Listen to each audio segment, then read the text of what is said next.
Evolise, la solution de gestion et de facturation pour les TPE-PME présente. Sud Radio, c'est bon à savoir. Tenez, une autre question, mais sur un tout autre sujet. Faut-il craindre en France une épidémie de méningite ? Le 19 mars dernier, une jeune femme a perdu la vie du côté de Cherbourg. Depuis, l'inquiétude grandit. Bonjour, professeur Renon Verdon. Oui, bonjour. Et merci d'être avec nous sur Sud Radio ce matin, professeur. Vous êtes professeur des universités à l'université de Caen, également chef de service maladies infectieuses au CHU de Caen. Vous avez sans doute vu passer sur les réseaux sociaux cette rumeur qui persiste des internautes qui affirment que les autorités cacheraient une épidémie de méningite en France. C'est vrai ou c'est faux, ça, professeur ? C'est totalement faux. Ce à quoi on a assisté est malheureusement quelque chose qui est banal, dans la mesure où des cas sporadiques de méningite à méningocoque, comme ça a été le cas à Cherbourg, peuvent survenir.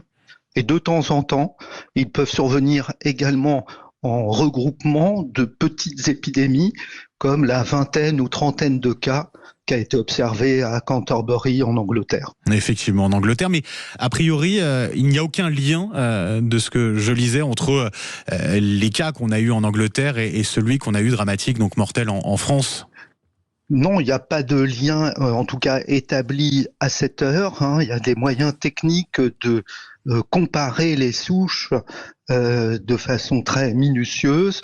Je n'ai pas accès, moi, aux derniers travaux sur ce sujet, mais il n'y a pas de lien. Et ce qui s'est passé à Cherbourg arrive malheureusement à plusieurs endroits en France chaque année de la même façon.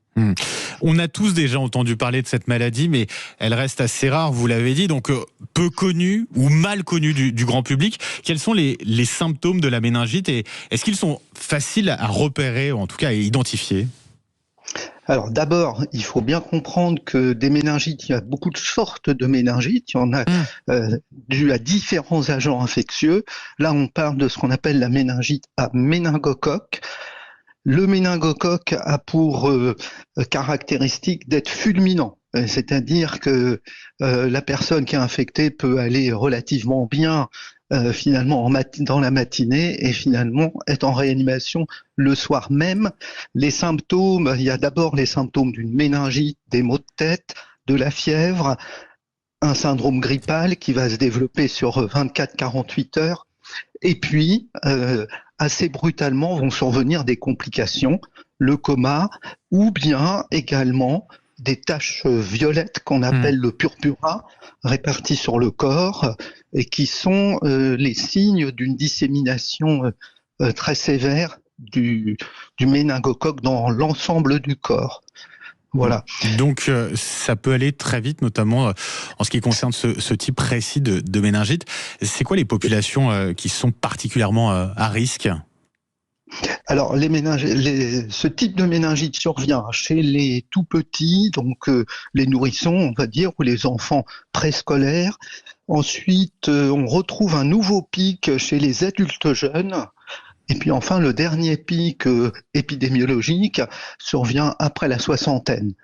Il faut rajouter à ça les sujets fragilisés, immunodéprimés, qui sont un petit peu plus sensibles. Voilà. En matière de prévention, est-ce qu'il existe un vaccin contre la méningite, et notamment celle-ci en particulier ? Oui, bien sûr, oui, tout à fait. La vaccination c'est largement étendu contre le méningocoque. Donc, je veux dire, les nouveau-nés, les nourrissons plutôt, sont vaccinés maintenant. Ça fait 1 an et demi, de façon systématique. C'est obligatoire pour eux. Ouais. Oui, voilà, contre quasiment toutes les souches de méningocoque. Et il y a en plus un rattrapage chez les enfants à partir de 5 ans et chez les adolescents et adultes jeunes. Donc, bien sûr, oui, il faut vacciner, et il faut se vacciner contre cette maladie qui est finalement, sur les chiffres, pas très fréquente, mais qui est dramatique à chaque fois.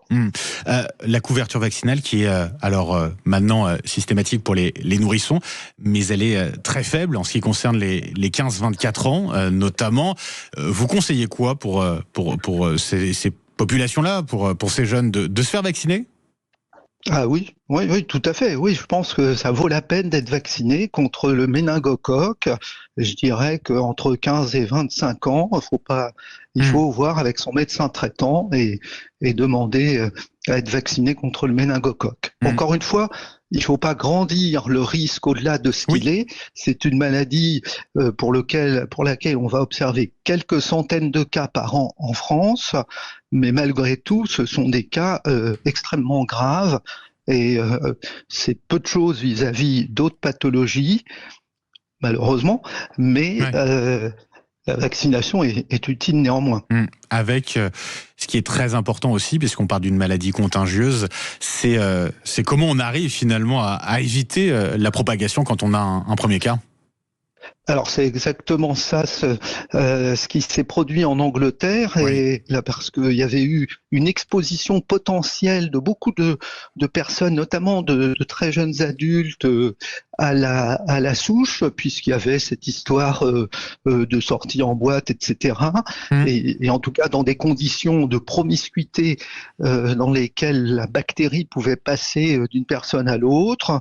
Cette bactérie particulièrement pathogène a été éradiquée dans la gorge des différents sujets qui avaient été dans cette situation. Donc on a un traitement antibiotique de 48 heures qui est proposé aux personnes qui ont été en contact étroit avec la personne atteinte de la méningite. Et tout ça s'organise en France avec l'ARS.